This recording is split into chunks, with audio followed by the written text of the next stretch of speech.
perjalanan ke TPS 3R Polaken. Oh.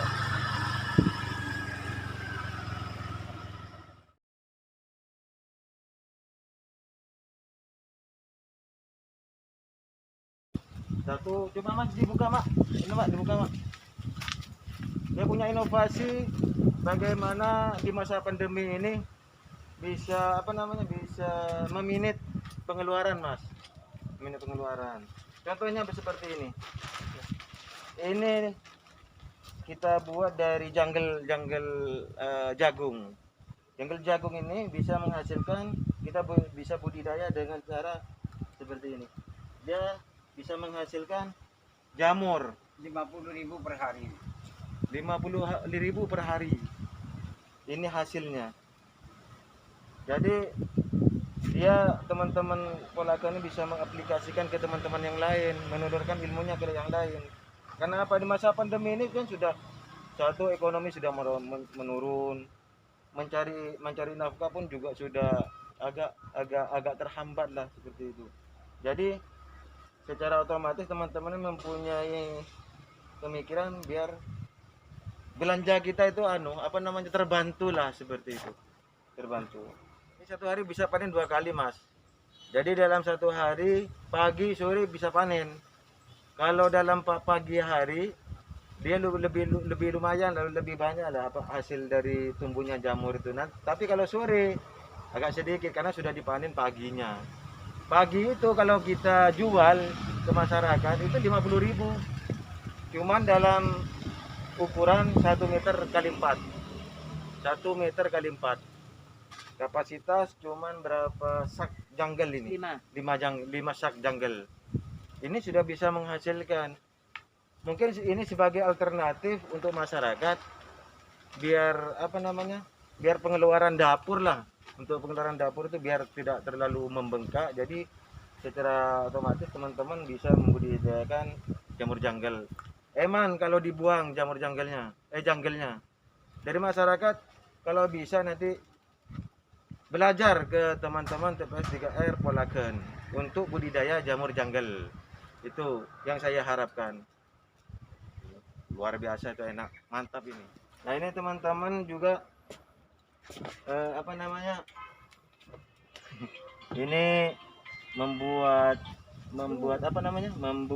bonsai dari batok kelapa, dari kelapa seperti ini.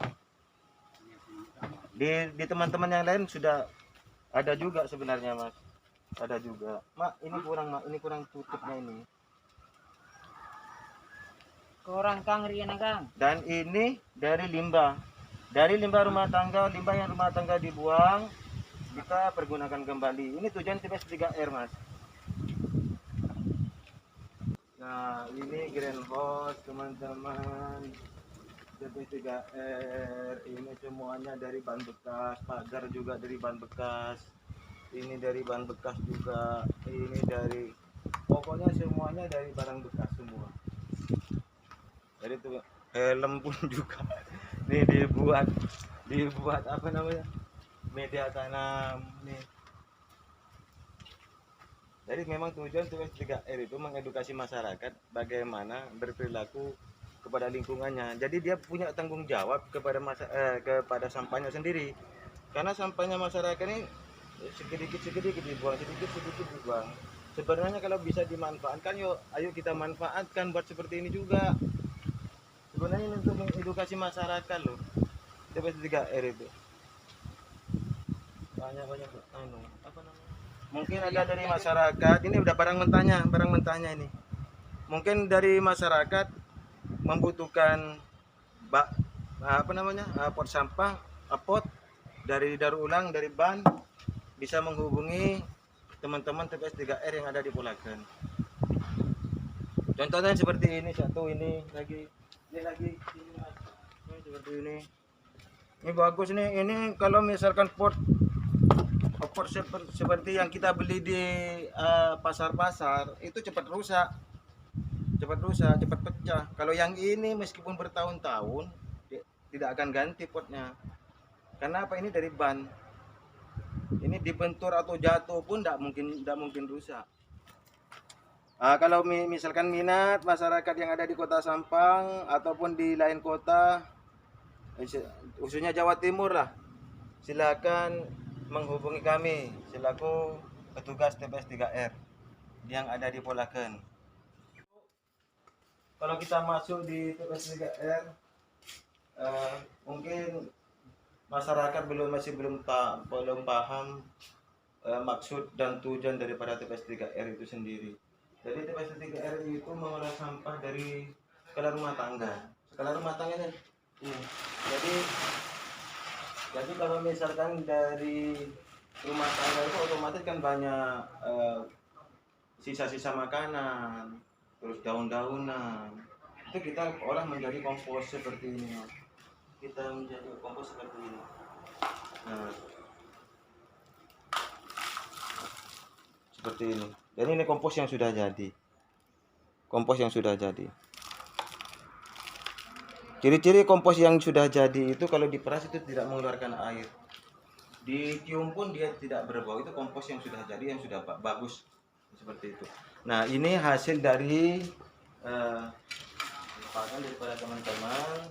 Ini dijual juga oleh teman-teman. Ada yang 15.000, ada yang 20.000. Dan ini juga, ini kompos juga ini. Kalau mau beli silakan di kontak person saya saja. Soalnya apa? Saya yang selaku pengawas daripada TPS 3R seluruh kabupaten kota. Jadi 6 TPS 3R yang saya awasi. Jadi semuanya menghasilkan seperti ini. Jadi ada anorganik dan organik. Yang ini termasuk yang organik. Kalau yang anorganik seperti ini. Nah, yang anorganik seperti ini, Mas.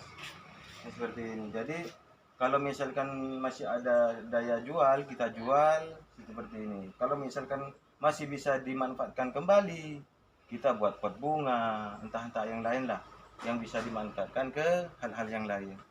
Nah, ini kita bisa jual. Lumayan kan dari rumah tangga. Kalau misalkan di rumah tangga, setiap rumah tangga itu memilah sampahnya atau anorganik dan organiknya, mungkin tidak akan ada penumpukan sampah atau tidak ada TPA di daerah-daerah itu. Karena apa? Sudah terolah semua di skala rumah tangga. Organiknya kita buat takakura atau kompos skala rumah tangga, terus anorganiknya kita jual melalui bank sampah. Tidak ada, jadi cuma residu aja yang masuk ke TPA seperti itu. Nah, TPA kalau misalkan semua sampah masuk ke TPA otomatis ya cepat penuh, dan itu juga bisa menyebabkan dinas itu semakin sulit untuk mencari lahan yang baru seperti itu. Jadi petugas daripada TPS 3R itu untuk mengurangi sampah yang masuk ke TPA. Ini namanya krolik komposter. Jadi yang limbah rumah tangga bentuknya organik kita masukkan ke sini, kita fermentasi dengan air 4, baru kita fermentasi seperti ini. Nanti sekitar 10 hari baru kita panen. Gitu. Ini roller komposter namanya, Mas. Ini bantuan dari pemerintah daerah, Dinas Lingkungan Hidup. Seperti ini. Ini masih dalam tahap fermentasi. Insyaallah ada 1 hari 2 hari ini sudah panen, Mas. Kita berhasil dalam ini. Ya kita harus menularkan ilmunya itu ke teman-teman yang lain. Nah, di sini kan greenhouse-nya sudah dua. Jadi harus ada dari teman-teman TPS 3R yang lain tuh harus diajari gimana buat greenhouse, bagaimana cara pengelolaannya biar mendapatkan hasil ekonomis juga kan seperti itu. Jadi nggak Ahmad kan kutu memang harus itu dan wajib hukumnya, karena bagi orang yang tidak itu kan harus memerlukan ilmu. Iya, memerlukan ilmu. Dan ilmu nambah tular lagi tidak selain.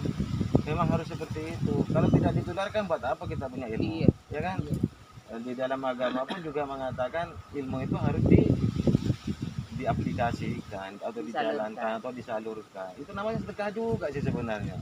Bukan cuma sebatas bahan ini sedekah bukan. Bukan Ilmu pun bukan juga cuma sedekah. uang. Malah itu yang dikatakan sedekah amal jariah itu. Ilmu itu.